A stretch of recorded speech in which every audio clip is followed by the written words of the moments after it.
And Mine Crypto here. I hope we're all having a wonderful day. And the title of the video is a 10 grand quant inevitable? First and foremost, please like and subscribe. Hit that notification bell so that you don't miss any further videos. Remembering I'm not a financial advisor and none of this is financial advice. And none of the information provided in this video should ever be taken as a signal to buy or to sell. But we look at these crypto bubbles. As usual, as we can see, we're down 2 ranks to 66 with a market cap of $1.33 billion with a 24-hour volume, which is up to $36 million.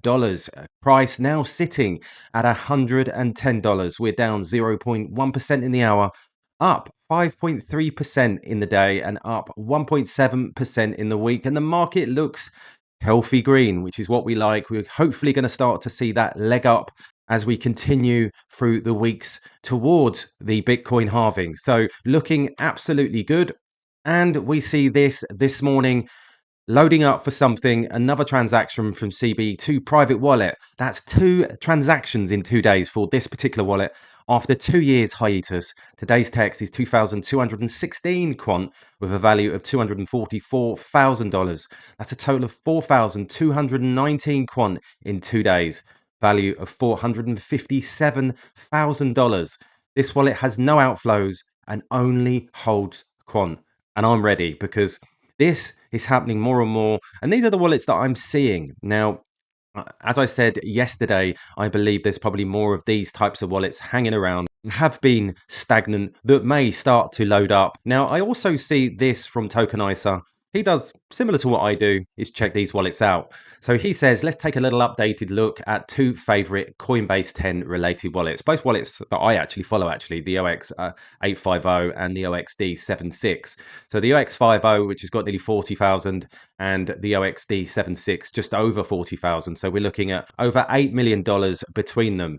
He says here it's interesting that OX50 has gotten far more consistent deposits via Coinbase, but OXD76 still happens to lead the way in quant holdings. Below, we can see OX850 has gotten consistent Coinbase deposits all throughout February. Whereas OXD76, we can see that deposits are a little less consistent with the latest deposit from Coinbase on the 12th of February, which I update as they come in. We've already gone over why these are certainly not retail wallets. Most notably, this dollar amount is something that certainly would not be retail, but it leaves us to wonder, why did OXD76 end up getting larger total quant holding while OX85 has significantly more frequency of deposits? I believe this could be potentially be the tiers of licenses of Overledger, as there are multiple tiered price structures depending on user needs. These wallets may represent specific pricing models. The lower model likely sees higher frequency in subscriptions along with user fees, whereas the higher tier would likely be less frequent, but the nominal quant amount per sub would be larger. How do I know this? I don't. This is purely speculation, but that's about the best we can go off with the information of these wallets. And he's absolutely right. Nobody can really for 100% sure tell us what these actual wallets are. We already know it's not retail and it's likely not an institutional trader, given that they were withdrawing and accumulating these quants at a wide range of prices, signaling that this likely wasn't for a simple trade. But what surprises me the most is how frequently both wallets have been receiving quant though. Before, it seemed quite seasonal. Once a year, we may see a large batch inflow to these wallets, but these two have begun getting quant after their pause throughout 2023, which I've already reported on. And some of these have been sitting there for 3 years doing nothing, or 2 years doing nothing. And then suddenly we start to see transactions. And they began in 2023, December 2023, and simply haven't stopped receiving since then. To me, this signals something bigger must be brewing behind the scenes, given that these wallets don't ever move their quant and essentially move them out of the circulating supply on the market and the scarce amount of quant. Market makers only push price down for so long before it really pops. And he's absolutely right there, because we're seeing so many wallets like this loading up on quant behind the scenes. And it's people like me and Tokenizer that go away and we look for them. And that's when we report to you. Now, moving over to Miles Bront here, and sort of echoing some of the last videos that I've done, he says here, quant's up and coming 2024 schedule so far. So we've got API times ISO 2022 harmonization, the Bank of Korea CBDC live testing, Project Rosalind begins phase 3, MiCA taking effect December 2024, BIS G20 API Framework July 2024, Bank of Kazakhstan CBDC Phase 2 annual ISO TC 307 meetings in Spain, Bank of England RTGS times API gateways, which we've already talked about, LACchain nodes now beyond LATAM, focus on SaaS partnerships, Zap and Make. Quant will be stepping up the adoption pace of Overledger this year. For example, RTGS renewal date is June 2024. This is the official implementation of a new infrastructure that goes live, allowing for longer operating hours, instant settlement, and wider interoperability. Quant's Overledger will be used for universal interoperability alongside the regulated liability network payment rail. This is just one project Quant is working on, and this alone will cause Overledger to process trillions in value, all powered by QNT token, e.g. QRC20 smart contracts. Now, this is very exciting, and I've talked about this. I've looked at the various pieces of the jigsaw puzzle over the last week of what's actually going on. It is very, very interesting. Now we see this from Nava Quamfi. AI is the hottest sector right now, but boring sectors like finance is still where the money is. AI sector size approx 250 billion. Bank of England total settlements in a year, he says, is $3.5 trillion. Quant will run the digital pound. It's confirmed now, and you can see the figures here. But what I'm really interested is this. The digital pound will build on APIs built during Project Rosalind. Quant provided the entire foundation of Project Rosalind to the Bank of England and the BIS with levels of adoption plus tokenomics.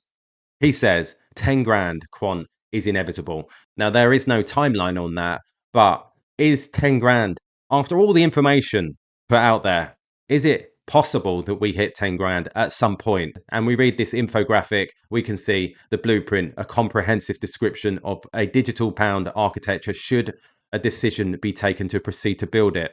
But we're seeing very important parts here: the core ledger design, both centralized and federated databases, distributed ledger technologies, interoperability, further API functionality building on the APIs defined in Project Rosalind, which only suggests one thing, that something is brewing, and we can see these wallets slowly accumulating big amounts as Tokenizer described.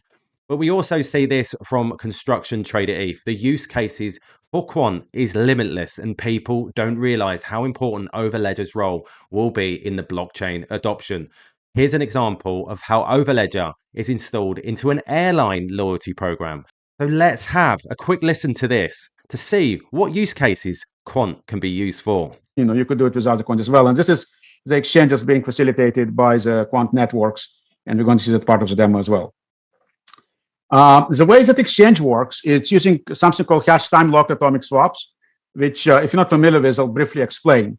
So we have essentially two entities here. We have the traveler and we have the airline. The traveler will generate a secret. You can think about it as a one-time password maybe. They're going to actually do an escrow transfer to log the the fiat or the current Oracle blockchain tokens and on an escrow account. And then they will send the hash of that to an Ethereum smart contract that's provided here as an escrow. The airline will lock the ERC20 on Ethereum. And then when the flight traveler claims it in step 5, they're going to actually provide that secret, right, in order to unlock the escrow. At that point, they have in their account on Ethereum some amount of coins. The airline manager can retrieve that secret, and then using that, they can claim the tokens on OBP network. And so you're going to see this exchange. This is a very classic hash time lock mechanism that's used for a lot of atomic swaps and can be used with other kind of networks. And what you're going to see is a Quant network overledger gateway being used. It provides a front end to be able to interact with multiple types of blockchain, different ledgers, right? So they support a great number of them, not just Ethereum, but Corda and Quorum and Ripple and Stellar and so on. And they can support a number of different orchestration scenarios. We're going to do this cross-DLT asset ownership swap that you'll go to see in a demo. But you can also do things like dual logging, where you're confirming, for example, transaction Oracle blockchain on a public network by putting a hash. maybe more complex orchestrations where you have some kind of a business process with purchase order invoice matching that's being done in Oracle blockchain, and then there is maybe a payment or settlement on another network, right? So there's all of the different orchestrations that are possible through the REST APIs that they provide. All right. Wow. So this only goes to show the vast use cases that Quant will be used for in the future and described really, really well there. And that's just one small use case. Think about the whole world and where this can be used. Absolutely amazing. Now, as promised, I was going to do a larger research on where we think the price of Quant will be at the peak of the next bull run. So I've actually teamed up with CryptoQ, who's the master of prediction, who provides this data. So if you get a moment, please drop your price prediction and what quarter you think Quant will peak at in 2025. You can either go over to Twitter and post below this tweet here or below my tweet. Or you can post in the comments below. What we want to know is what quarter, first of all, in 2025 you think Quant will peak, and at what price in dollars, so that we can add you to this list. What we're looking to do is get over 500 predictions. You need to remember the magic of crowds is something that is used within AI as well to collect data and use that data to formulate an opinion. So we need to remember that knowledge is essentially power. So being able to identify where using a collective Quant will be in 2025, it can give us a better idea of what to expect. So there you go, guys. That's just a quick update. Remember to make a comment with regards to this. Remembering none of this is financial advice. I'm not a financial advisor. I'm just here to bring you the news. All the best, and I'll catch you later.